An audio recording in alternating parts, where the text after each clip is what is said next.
शिवम सोनी। मध्य प्रदेश में मंत्रियों को विभागों का बंटवारा हो गया है। जगदीश देवड़ा को वित्त विभाग मिला है। राजेंद्र शुक्ला को चिकित्सा शिक्षा मंत्रालय दिया गया है। गृह जनसंपर्क और सामान्य प्रशासन विभाग मुख्यमंत्री ने अपने पास रखा है। विजय शाह को जनजातीय कार्य विभाग, कैलाश विजयवर्गीय को नगरीय आवास विभाग, प्रहलाद पटेल को पंचायत एवं ग्रामीण विकास मंत्रालय विभाग दिया गया है। तो वहीं राकेश सिंह को पीडब्ल्यूडी विभाग की जिम्मेदारी सौंपी गई है। हमारे साथ हमारे सहयोगी गौरव लगातार मौजूद हैं भोपाल से लाइव। गौरव, मैं आपका रुख करूंगा। गौरव, हम जैसे बता रहे थे कि पिछली बार विभागों की अपेक्षा इस बार विभागों में कुछ बदलाव भी किया गया है। हमने देखा कमलनाथ सरकार में भी और फिर बाद में शिवराज सरकार में भी गोविंद सिंह राजपूत राजस्व एवं परिवहन मंत्री थे, लेकिन अब उनका विभाग बदला गया है और गोविंद सिंह राजपूत को खाद्य नागरिक आपूर्ति विभाग दिया गया है। ठीक उसी प्रकार विश्वास सरंग चिकित्सा शिक्षा विभाग संभाल रहे थे, उनके विभाग में फेरबदल किया गया। खेल एवं युवा कल्याण उन्हें दिया गया। तो वहीं सबसे महत्वपूर्ण विभाग हो जाता है महिला एवं बाल विकास विभाग, जिसको विभाग का जिम्मा निर्मला भूरिया को दिया गया है। गौरव, देखिए, बदलाव तो होना ही था क्योंकि इस बार कई सारे नए चेहरे देखने को मिल रहे थे। इस बार कई सारे नए चेहरे मंत्रिमंडल में शामिल हुए हैं। ऐसे में विभाग में बदलाव तो होना लगभग तय माना जा रहा था। जैसे कि हम अगर विश्वास सारंग की बात करें तो पिछली सरकार में चिकित्सा शिक्षा मंत्रालय उनके पास था, लेकिन इस बार खेल मंत्रालय विश्वास सारंग को मिला। लेकिन अगर खेल मंत्रालय की बात करें तो खेल मंत्रालय भी अपने आप में काफी अहम विभाग माना जाता है, क्योंकि पिछली बार देखें तो यशोधरा राय सिंधिया इस विभाग की मंत्री थी और बेहतरीन तरीके से मध्य प्रदेश में खेलों का आयोजन या हम कहें कई विकासात्मक कार्य खेल मंत्रालय द्वारा या मध्य प्रदेश में देखने को मिले थे। ऐसे में विश्वास सारंग के पास ये मंत्रालय आया है और अब अगर हम देखें तो गोविंद सिंह राजपूत जिनके पास राजस्व विभाग रहा है, इस बार खाद्य एवं युवा कल्याण विभाग उनके पास पहुंचा है।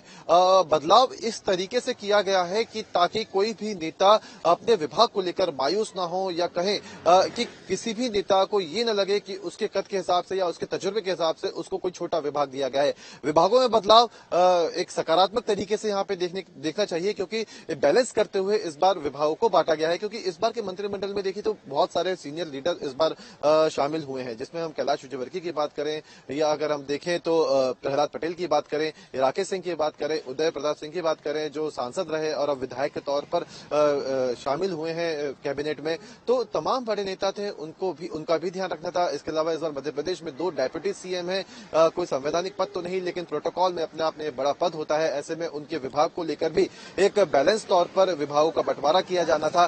तो सभी को ध्यान में रखते हुए विभागों का बंटवारा इस बार किया गया है। और अब देखिए जिस तरीके से विभागों को बांटा गया है, जिस तरीके से मंत्रियों को जिम्मेदारी दी गई है, कहीं ना कहीं उनके पोर्टफोलियो के हिसाब से, उनके तजुर्बे के हिसाब से उन्हें ये तमाम जिम्मेदारी दी गई है। क्योंकि अब देखिए 2 महीने के बाद लोकसभा चुनाव है। अब इन मंत्रियों को अपने अपने विभागों में तगड़ा काम करके दिखाना होगा, क्योंकि अब जब ये मंत्री अपने विभागों में काम करेंगे तो 2 महीने के बाद जब लोकसभा चुनाव घोषणा होगी, उस दौरान इन मंत्रियों को चुनावी मैदान में भी उतारा जाएगा और इनके पास जो बताने के लिए होगा वो इनके काम होंगे और ये होगा कि इन्होंने अपने विभागों में कितना महत्वपूर्ण तरीके से काम किया है। देखिए अगर हम नागर सिंह की बात करें तो नागर सिंह अलीराजपुर से एक आदिवासी चेहरे के तौर पर जाने जाते हैं और जनजाति कल्याण विभाग उनके पास मिला है। ऐसे में जो विभाग जिस मंत्री को दिया है, जिस तरीके से दिया है, उनके पोर्टफोलियो, उनके जो बैकग्राउंड है, उनके जो समीकरण है, उसको देखते हुए, उसको ध्यान में रखते हुए दिया गया है। और जब यही मंत्री अपने अपने विभागों में काम करते हुए जब जमीनी स्तर पर उतरेंगे, जब लोकसभा चुनाव के मैदान में उतरेंगे, तो इनके पास बताने के लिए बहुत कुछ होगा, बहुत सारे पॉइंट्स होंगे। तो ये कहा जा सकता है कि आने वाले चुनाव हो, मध्य प्रदेश की मौजूदा स्थिति हो या मध्य प्रदेश की जो हम कहें वित्तीय स्थिति हो या अन्य सामाजिक स्थिति हो, उन सभी को ध्यान में रखते हुए इस बार का जो मंत्रिमंडल है उसको विभाग वितरित किए गए हैं। क्योंकि क्षेत्रीय समीकरण और जातीय समीकरण का जिस तरीके से बैलेंस और एक सोशल इंजीनियरिंग हमने मंत्रिमंडल के गठन के दौरान देखी थी, उसी तरह की एक इंजीनियरिंग हम इस बार के विभाग के गठन में भी देख रहे हैं। हालांकि पुरानी परंपराओं को भी अपनाया गया है। पुराने जो मंत्रालय जिन मंत्रियों के पास थे, कुछ रिपीट भी किए गए हैं, जिसमें सबसे बड़ा नाम जगदीश देवड़ा का है, डेप्यूटी सीएम है मध्य प्रदेश के।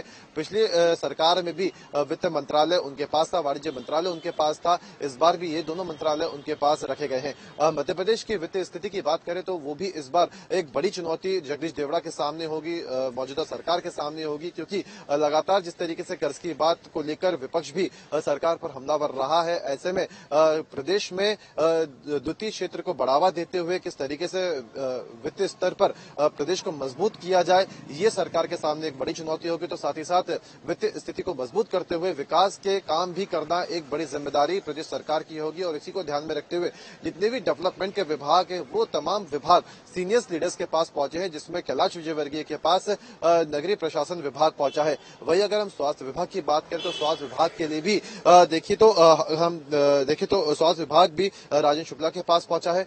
तो जो बड़े नेता हैं, बड़े नेताओं को बड़े विभाग दिए गए हैं, तमाम जो चुनौतियां हैं उनको पूरा करते हुए प्रदेश को विकास के रास्ते पर ले जाते हुए, तो तमाम जो पहलू हैं, तमाम जो विकासात्मक कार्य किए जाने चाहिए वो किस तरीके से किए जा सकते हैं, कौन मंत्री जो इस वक्त कैबिनेट में मौजूद है उनको कौन सा विभाग दिया जा सकता है, सब कुछ ध्यान में रखते हुए ये विभागों का वितरण किया गया है। हालांकि ये कितना सफल होता है, क्योंकि देखिए जब से चुनाव शुरू हुए थे तब से लगातार हमें बीजेपी नए नए एक्सपेरिमेंट करते हुए नजर आई थी। चाहे हम कैंडिडेट्स की बात करें, चाहे हम सरकार के गठन की बात करें, मुख्यमंत्री के चेहरे की बात करें और अब विभागों की बात करें, तो ये भी एक तरीके का एक्सपीरियंस ही है, क्योंकि इसमें कई सारे युवा नेता भी शामिल किए गए हैं। युवा नेताओं को भी राज्य मंत्री के तौर पर स्वतंत्र प्रभार भी दिए गए हैं। 4 राज्य मंत्री ऐसे हैं जिन्हें राज्य मंत्री के तौर पर साथ में काम करना है। तो कहीं ना कहीं युवा नेताओं का जोश और सीनियर लीडर का मार्गदर्शन, ये दोनों मिलकर बेहतरीन काम करने की उम्मीद जनता को भी है और पार्टी को भी है, क्योंकि पार्टी ने भी साफ तौर पर जब मंत्रिमंडल का गठन किया था उस समय भी साफ तौर पर ऊपर से निर्देश दिए गए थे कि अच्छे तरीके से मध्य प्रदेश में काम करने हैं, क्योंकि मुख्यमंत्री ने भी साफ तौर पर आज के ही अपने एक बयान में कहा है कि जो विभाग इस बार मंत्रियों को बांटे गए हैं आने वाले 5 साल तक, ये सभी मंत्री, ये तमाम मंत्री बेहतरीन तरीके से अपने अपने विभागों में काम करेंगे। तो हर एक विभाग को उनके प्रोफाइल के हिसाब से, पोर्टफोलियो के मुताबिक सभी मंत्रियों को दिए गए हैं, ताकि आने वाले चुनाव में भी इसका फायदा मिल सके। तो साथ ही साथ मध्य प्रदेश में किस तरीके से विकासात्मक कार्य किए जाने हैं, इसको लेकर भी प्रदेश सरकार को फायदा मिल सके, प्रदेश को फायदा मिल सके। कितना सफल होता है ये एक्सपेरिमेंट, ये तो आने वाला समय ही बताएगा। जी बिल्कुल गौरव। और देखिए, कोई भी जब नई सरकार बनती है तो जनता को सबसे ज्यादा उम्मीद होती है विकास की, कि मुख्यमंत्री को बदला गया है केंद्रीय नेतृत्व के द्वारा और मुख्यमंत्री डॉक्टर मोहन यादव बने हैं, तो जनता को उम्मीद है कि पिछली बार से ज्यादा तेजी के साथ विकास होगा, नई ऊर्जा है, युवा जोश है। और ऐसे में विकास की अगर बात की जाए तो सबसे ज्यादा महत्वपूर्ण हो जाता है पीडब्ल्यूडी विभाग, जो कि इस बार दिया गया है राकेश सिंह को, जो कि जबलपुर से आते हैं। किस तरह से देखते हैं इसे?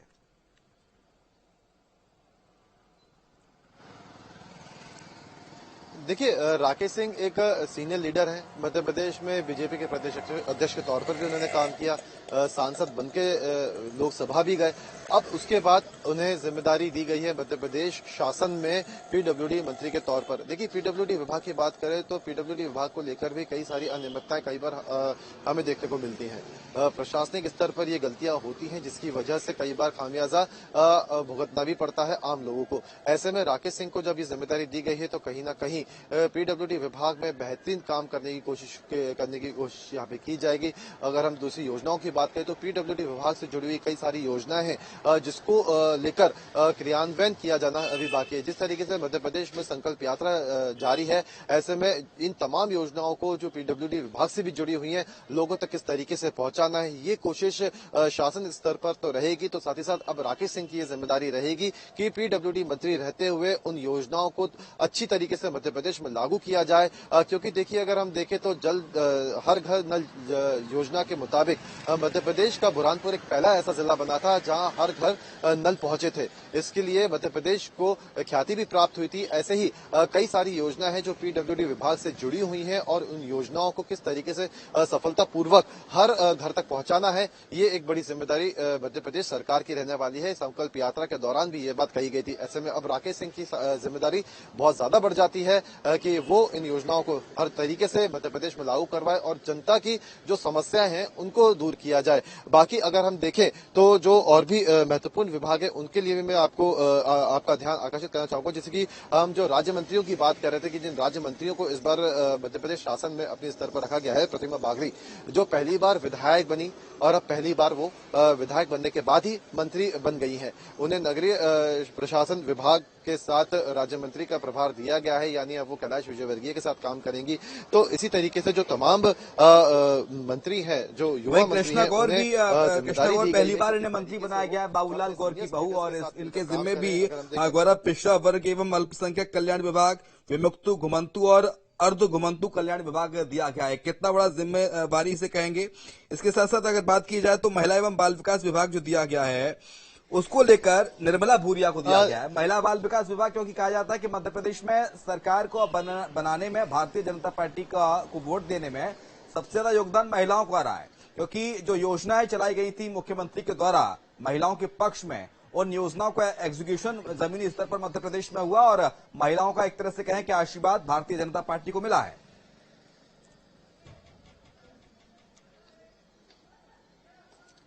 देखिए, निर्मला भूरिया एक सीनियर लीडर के तौर पर देखी जाती हैं और अब उन्हें महिला एवं बाल विकास की जिम्मेदारी दी गई है और वो खुद एक महिला है, तो ऐसे में साफ तौर पर जाहिर है कि महिला के हितों को लेकर जो तमाम योजनाओं की बात करें या हम दूसरे अपराधों की बात करें या अन्य मुद्दों की बात करें, उन मुद्दों को लेकर कई सारे जो योजनाएं हैं उनको किस तरीके से लागू किया जाए, महिलाओं को किस तरीके से हर मुमकिन सुविधाएं उपलब्ध कराई जाए, ये जिम्मेदारी महिला एवं बाल विकास की होती है। तो ऐसे में निर्मला भूरिया को जब जिम्मेदारी दी गई है तो कहीं ना कहीं ये समझाइश भी साफ तौर पर आला कमान के द्वारा न केवल मंत्रियों बल्कि पूरी सरकार को दी गई है कि जो जो विभाग इस बार तमाम मंत्रियों को दिए जाएंगे वो अपने अपने स्तर पर इन विभागों के माध्यम से जन कल्याण की हर योजनाओं को पूरा करने की कोशिश करे। और यही कोशिश इस बार निर्मला भूरिया की भी रहेगी, क्योंकि निर्मला भूरिया जो है वो एक आदिवासी चेहरे के तौर पर जानी जाती है, एक आदिवासी लीडर है, महिला है। ऐसे में अब उन्हें इतनी बड़ी जिम्मेदारी दी गई है तो इसका एक संदेश भी साफ तौर पर कहीं ना कहीं मध्य प्रदेश में देने की कोशिश है। क्योंकि देखिए, अगर हम जाति समीकरण की बात करें मध्य प्रदेश में तो 21% से ज्यादा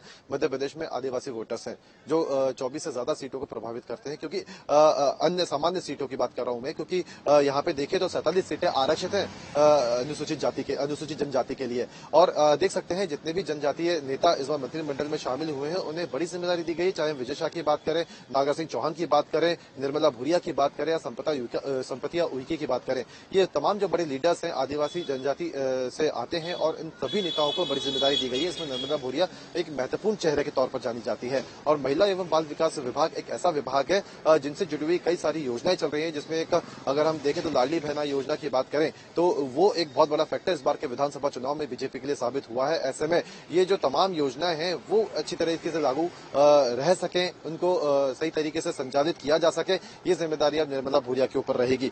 लेकिन अगर हम देखें तो कृष्णा गौर की बात करें तो कृष्णा गौर एक स्वतंत्र प्रभार है, राज्य मंत्री का दर्जा है इनको, और जो विभाग इनको मिला है पिछड़ा वर्ग एवं अल्पसंख्यक कल्याण और विमुक्ति घुमंतु, तो ये एक ऐसा विभाग है जो ऐसे जनजातियों के लिए या ऐसी जातियों के लिए काम करते हैं जो घुमंतु हो या देखें तो एक बहुत बड़ा विभाग ये नहीं है। कहा जा सकता है कृष्णा गौर को एक बहुत बड़ी जिम्मेदारी तो नहीं दी गई है, लेकिन वो पहली बार मंत्री बनी है, ऐसे में उनको स्वतंत्र प्रभार दिया गया है, अपने आप में ये एक बड़ी बात है। इसके अलावा देखें तो धर्मेंद्र भाव सिंह लोधी हैं, इन्हें भी स्वतंत्र प्रभार मिला है, संस्कृति पर्यटन धार्मिक न्यास विभाग इनके पास पहुंचा है। पर्यटन विभाग क्योंकि एक महत्वपूर्ण विभाग है, स्वतंत्र प्रभार उन्हें पर्यटन विभाग का मिला है, क्योंकि धर्मेंद्र लोधी जो है वो पहली बार मंत्रिमंडल में शामिल हुए हैं। और इसके अलावा अगर हम देखें तो गौतम टेटवाल की बात करें तो तकनीकी शिक्षा इनको मिला है और स्वतंत्र प्रभार इनको मिला है। आप देखिए जितने भी युवा नेता इस बार मंत्रिमंडल में शामिल किए गए हैं, मंत्रियों पर जो पहली बार बने हैं उन पर विश्वास भी जताया है। कई महत्वपूर्ण विभाग इस बार ऐसे मंत्रियों को दिए गए हैं, क्योंकि अगर हम देखें तो धर्मेंद्र लोधी को पर्यटन विभाग दिया गया है और पर्यटन की तरफ अगर हम देखें तो पिछली सरकार में काफी ज्यादा ध्यान केंद्रित किया गया था, क्योंकि पर्यटन को एक आय का स्रोत बनाने की कोशिश मध्य प्रदेश में की गई थी। और ऐसे में अब पर्यटन को आगे किस तरीके से बढ़ाना है ये जिम्मेदारी यहाँ पे धर्मेंद्र लोधी की होगी। इसके अलावा देखें तो नारायण सिंह पवार जो इस बार मंत्री बने हैं, राज्य मंत्री के तौर पर बने हैं, मछुआ कल्याण एवं मत्स्य विकास विभाग इनके पास पहुंचा है। हालांकि पिछली बार ये विभाग तुलसी सिलावट के पास भी रहा है और इस बार ये विभाग नारायण सिंह पवार के पास पहुंचा है और जल संसाधन मंत्री तुलसीराम सिलावट साथ मिलकर ही काम करेंगे। और ऐसे में कहा जा सकता है कि एक विश्वास जो है नए मंत्रियों पर जताया गया है। अगर हम देखें नरेंद्र शिवाजी पटेल जो पहली बार विधायक बने और पहली बार में ही उन्हें राज्य मंत्री का दर्जा दिया गया है और इनके पास लोक स्वास्थ्य एवं परिवार कल्याण विभाग है। देखिए जिस तरीके से इस बार विभागों का बंटवारा हुआ है, नए मंत्रियों पर भी अच्छा खासा विश्वास जताया गया है। और जैसा कि मैंने आपको पहले भी कहा, सीनियर लीडर्स के साथ नए युवा चेहरों को रखा गया है, नए युवा राज्य मंत्रियों को रखा गया है ताकि एक बेहतरीन तरीके से काम किया जा सके। सीनियर लीडर्स का काम होगा मार्गदर्शन करना और जो राज्य मंत्री हैं उनका काम होगा बेहतरीन तरीके से जोश के साथ काम करना और इसी कोऑर्डिनेशन के साथ काम कर सके। यही बात लगातार बीजेपी के आला नेता भी कहते हुए आ रहे हैं कि एक बहुत ही संतुलित इस बार का मंत्रिमंडल गठित और किया गया था देखिए और गौरव, मध्य प्रदेश को कृषि प्रधान प्रदेश बहुत ही कहा संतुलित जाता है। तरीके से ये किसानों किया की गया है। तादाद बहुत आयात में है और पूर्व मुख्यमंत्री शिवराज सिंह चौहान की जब सरकार थी तब भी वो खुद को किसान पुत्र कहते थे। और ऐसे में मध्य प्रदेश में किसानों के मुद्दे उठते रहे, किसानों के हक में आवाज उठाते रहे हैं, चाहे सरकार हो या फिर विपक्ष हो।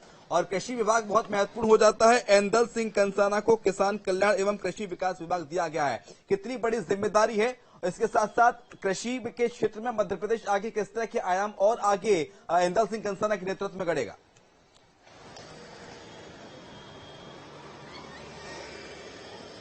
देखिए, अगर हम मध्य प्रदेश के कृषि विभाग की बात करें तो देखिए, मध्य प्रदेश एक तो कृषि प्रधान प्रदेश है।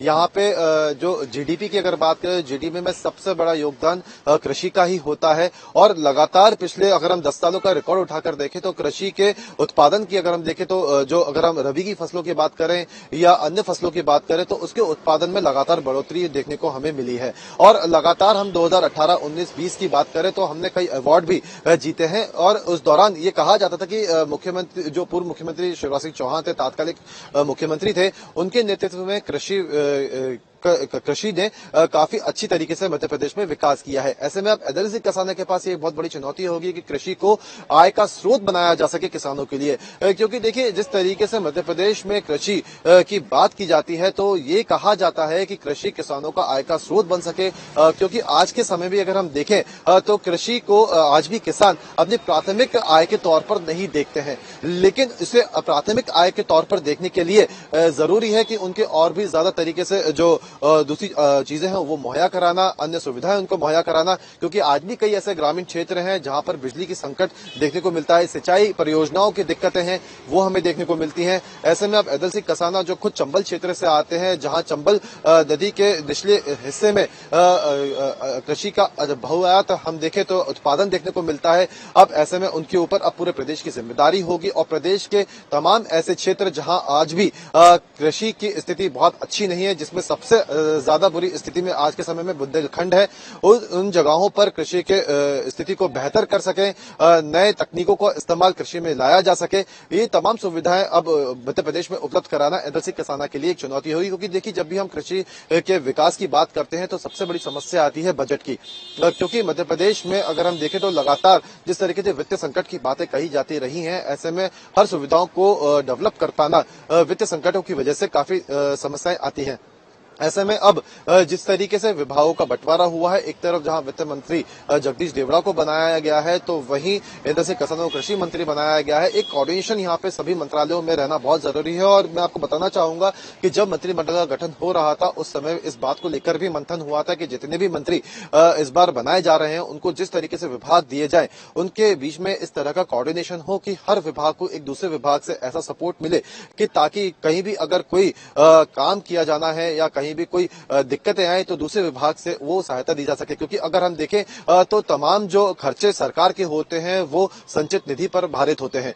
ऐसे में अगर हम देखें तो वित्त विभाग के पास एक कोष भी होता है जहां से तमाम बजट पास होना होता है। अगर किसी विभाग को वित्त की जरूरत होती है तो उसके लिए भी वित्त विभाग ही जिम्मेदार होता है। तो एक कोऑर्डिनेशन यहाँ पे होना चाहिए। हालांकि मुख्यमंत्री मोहन यादव की बात करें तो उनका साफ तौर पर यह कहना है कि केंद्र के नेतृत्व के साथ साथ यहाँ पे तमाम जो मंत्री हैं वो अपने हर स्तर पर हर कोशिश करेंगे कि ताकि मध्य प्रदेश में हर स्तर का विकास हो सके। बिल्कुल। और फिलहाल अगर हम देखें तो खेती की हो रही है, किसानों के विकास की हो रही है, तो फिर बात गाँव की भी होनी चाहिए। और प्रहलाद सिंह पटेल केंद्रीय मंत्री रहे, अब उन्होंने इस्तीफा दिया, जिसके बाद विधानसभा का चुनाव लड़े। पंचायत एवं ग्रामीण विकास विभाग का प्रहलाद सिंह पटेल को सौंपा गया है। आखिरकार कितनी बड़ी जिम्मेवारी इसे कहें, और गांव का जो जीवन स्तर है वो भी सुधारना, वो भी प्रहलाद सिंह पटेल के कंधों पर होगा।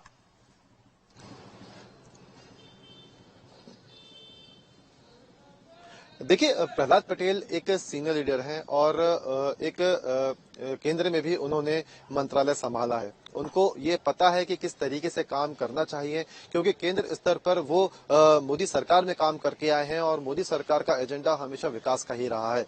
ऐसे में जब हमने भी प्रहलाद पटेल से बात करने की कोशिश की थी तो उन्होंने साफ तौर पर कहा था कि जो एक स्टाइल विकास के एजेंडे की केंद्र सरकार में देखने को मिलती है, वही अंदाज उनका इस बार मध्य प्रदेश सरकार में उनकी भूमिका में साफ तौर पर नजर आएगा। ग्रामीण एवं पंचायत विकास विभाग की बात करें तो ग्रामीण ग्रामीण स्तर पर अगर हम देखें तो आज भी कई ऐसे काम है जो होना बाकी है, क्योंकि अगर देखें तो आज भी, जैसा कि मैंने आपको पहले भी कहा, कि आज भी ऐसे कई ग्रामीण क्षेत्र हैं जहां पे रोड्स नहीं पहुंच पाई हैं, जहां पे जो मूलभूत सुविधाएं हैं वो नहीं पहुंच पाई हैं। आज भी उन गांवों में सिंचाई व्यवस्थाएं नहीं है, बिजली, पानी, सड़क की बात करें तो ऐसे में ग्रामीण विकास विभाग का एक जिम्मेदारी होती है कि दूसरे विभागों के साथ कोऑर्डिनेट करते हुए वो इन तमाम सुविधाओं को ग्रामीण स्तर पर पहुंचाएं।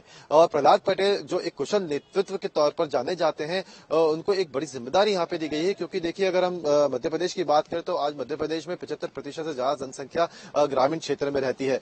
सबसे ज्यादा जनसंख्या रीवा क्षेत्र में रहती है। ग्रामीण क्षेत्र की अगर बात करें, शहरी इलाकों की बात करें तो भोपाल, इंदौर, जबलपुर, ग्वालियर ऐसे महानगरों को छोड़ दे तो तमाम ऐसे जिले हैं जहां की ज्यादातर जनसंख्या ग्रामीण क्षेत्रों में रहती है। और आज भी ऐसे कई अंदरूनी क्षेत्र हैं जहां पे मूलभूत सुविधाओं का अभाव देखने को मिलता है। ऐसे में अब जितने भी सीनियर लीडर्स मध्य प्रदेश में उतरे हैं, उनको इस तरीके से विभाग बांटे गए हैं कि इन सब दिक्कतों की तरफ ध्यान दिया जा सके।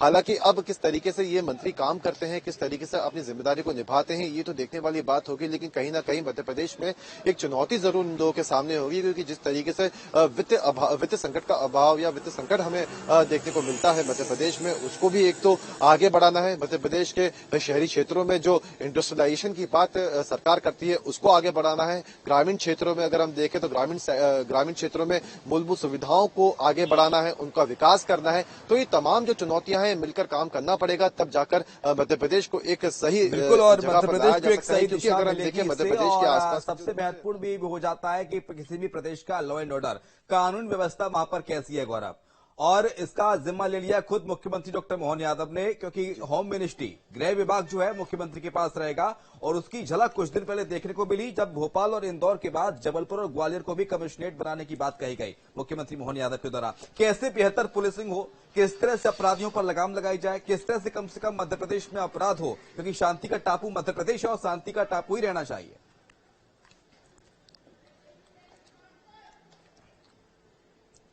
देखिए, मोदी की गारंटी पूरी होगी, इस स्लोगन के साथ जबलपुर और ग्वालियर में कमिश्नरेट लागू करने की बात होम मिनिस्ट्री ने की थी। मोहन यादव ने साफ तौर पर जब मुख्यमंत्री की शपथ ली थी उसके बाद जब भी वो मीडिया के सामने आया तो उन्होंने साफ तौर पर कहा कि प्रधानमंत्री नरेंद्र मोदी के नेतृत्व में मध्य प्रदेश सरकार बेहतरीन काम करेगी और मध्य प्रदेश विकास की राह को छुएगा। ऐसे में अब जब गृह मंत्रालय उनके पास है तो कानून व्यवस्था की बात भी कर लेते हैं, क्योंकि कानून व्यवस्था की देखें तो आज ही मध्य प्रदेश पुलिस मुख्यालय ने कई आंकड़े जारी किए हैं जिसमें ये कहा गया है कि हर स्तर का अपराध मध्य प्रदेश में पिछले एक साल में कम हुआ है। लेकिन आज भी अगर हम देखें तो महिला अपराध बढ़ते हुए हमें नजर आते हैं। आज भी हर रोज महिला अपराध की कंप्लेंट्स थानों में पहुंचती है।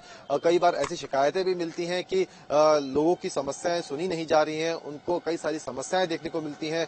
हत्याओं की बात करें या दूसरे और अन्य अपराधों की बात करें तो उन पर शिकंजा कसना मध्य प्रदेश में एक बेहद चुनौती वाली बात है, क्योंकि आज भी मध्य प्रदेश के कई ऐसे जिले हैं जहां के लॉ एंड ऑर्डर आज भी बहुत ही ज्यादा संवेदनशील तौर पर देखे जाते हैं। ऐसे में अब गृह मंत्रालय खुद मोहन यादव ने अपने पास रखा है। ऐसे में अब जिम्मेदारी होगी मोहन यादव की कि वो कानून व्यवस्था को दुरुस्त कर सके। अगर हम बात करें कमिश्नरेट प्रणाली की तो भोपाल और इंदौर में कमिश्नर प्रणाली लागू हुए 1.5 साल से ऊपर हो चुका है और यहाँ की कानून व्यवस्था को लेकर ये कहा जाता है कि पहले से अपराधों में कमी हुई है। लेकिन जब हमने 3 महीने पहले एक रिपोर्ट देखी थी तो उसमें यहाँ पे जो कई किस्म के अपराध थे उनमें बढ़ोतरी देखने को मिली थी। हालांकि सरकार ये कहती है कि अब रिपोर्टिंग ज्यादा अच्छी हो रही है, इस वजह से अपराधों में बढ़ोतरी हो रही है। लेकिन अगर देखें तो कहीं ना कहीं अपराधों का ग्राफ एक तरफ बढ़ा भी है। फिलहाल अगर हम देखें ग्वालियर और जबलपुर की तो ग्वालियर और जबलपुर में भी कमिश्नरेट लागू करने की बात अब कर दी गई है। अब 4 ऐसे महानगर होंगे मध्य प्रदेश के जहां कमिश्नरेट लागू होगा। लेकिन अगर हम दूसरे राज्यों की बात या दूसरे जिलों की बात करें तो वहां पे कानून व्यवस्था को दुरुस्त करने के लिए कई सारे कदम उठाना भी अभी जरूरी है। मोहन यादव खुद उज्जैन से आते हैं, उज्जैन दक्षिण से विधायक रहे हैं पहले। हालांकि वो उच्च शिक्षा विभाग उनके पास था, अब जो महत्वपूर्ण विभाग है वो अब उनके पास है। हालांकि एक एक्सपीरियंस उनके पास है, एक तजुर्बा उनके पास पहले से है। ऐसे में देखने वाली बात होगी कि किस तरीके से वो लगातार गृह मंत्रालय अपने पास रखते हुए कानून व्यवस्था को दुरुस्त करते हैं। और पुलिस को भी जब पुलिस हेडक्वार्टर मुख्यमंत्री मोहन यादव जब पहुंचे थे मुख्यमंत्री बनने के बाद पहली बार, तो उन्होंने सबसे पहले कानून व्यवस्था के साथ साथ तो बात की थी, साथ ही साथ ये भी बात की थी कि जो पुलिसकर्मी है उनको हर रोज किस तरीके की समस्याएं आती है, चाहे हम पुलिस भत्ते की बात करें, उनको दी जाने वाली छुट्टियों की बात करें या उनके लिए मकानों की उपलब्धता की बात करें, तो इन तमाम पहलुओं को लेकर भी उस वक्त मोहन यादव ने चर्चा की थी। ऐसे में ये कहा जा सकता है कि अब गृह मंत्रालय उनके पास है, तो ऐसे में जिस तरीके से उनके फैसले अब तक देखने को मिले हैं, आगे भी कई सारे महत्वपूर्ण फैसले उनकी तरफ से देखने को मिलेंगे। देखिए, उनको और भी बहुत जो महत्वपूर्ण विभाग है वो मिले, जिसमें लोक सेवा विभाग भी है। लोक सेवा विभाग जो पिछली सरकार में जो पूर्व मुख्यमंत्री शिवराज सिंह चौहान थे, उनका भी एक महत्वपूर्ण सोच उस वक्त ये थी कि लोक सेवा सबसे महत्वपूर्ण विषय होना चाहिए किसी भी सरकार का, और लोक सेवा केंद्र इसी उद्देश्य से मध्य प्रदेश में उस दौरान खोले भी गए थे। तो लोक सेवा को भी किस तरीके से और दुरुस्त किया जाए, ये कोशिश भी इस बार मोहन यादव की रही, क्योंकि ये विभाग सीधे सीधे मोहन यादव के पास है। इसके अलावा प्रवासी भारतीय एवं अन्य विभाग भी उनके पास है।